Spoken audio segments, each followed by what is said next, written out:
Here's a question. How, do you remember when that living recording session was at American Music?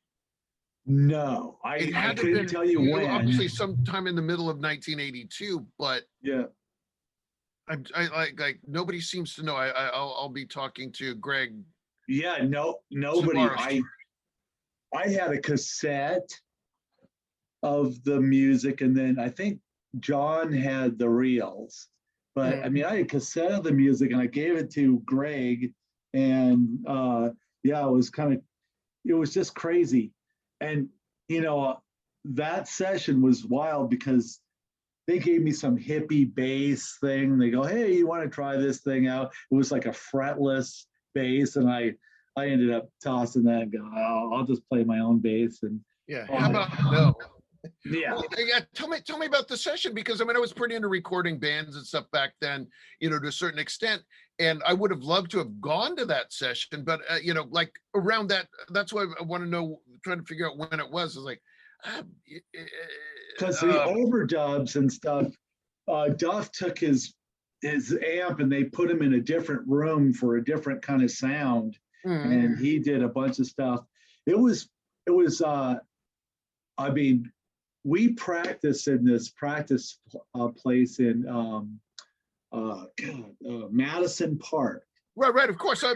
We practiced there for a little while too. Yeah. In fact, with the And elevator thing, and we're in that shaft, and yeah, well, it was the sound. worst practice place of all time, For for sure. quality, for sure. Yeah, just terrible. But it was somewhere to go, and nobody seemed to care. Remember, like practicing there in the summertime, and the windows are all open and stuff. And fucking shut up there! People yelling at you because you're making way more noise. Even on the street, it was blaring loud.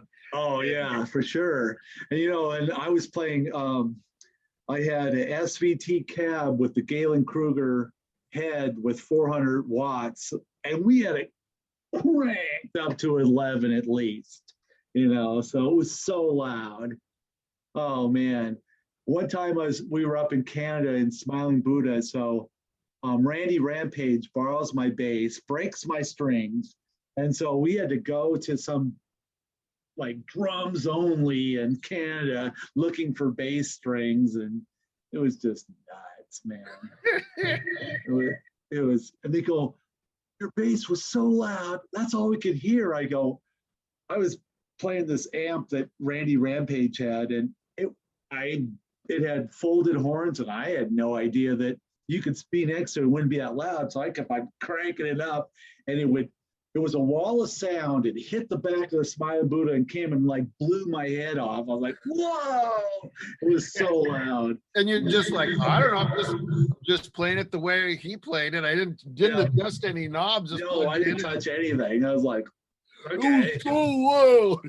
Yeah, it was so funny.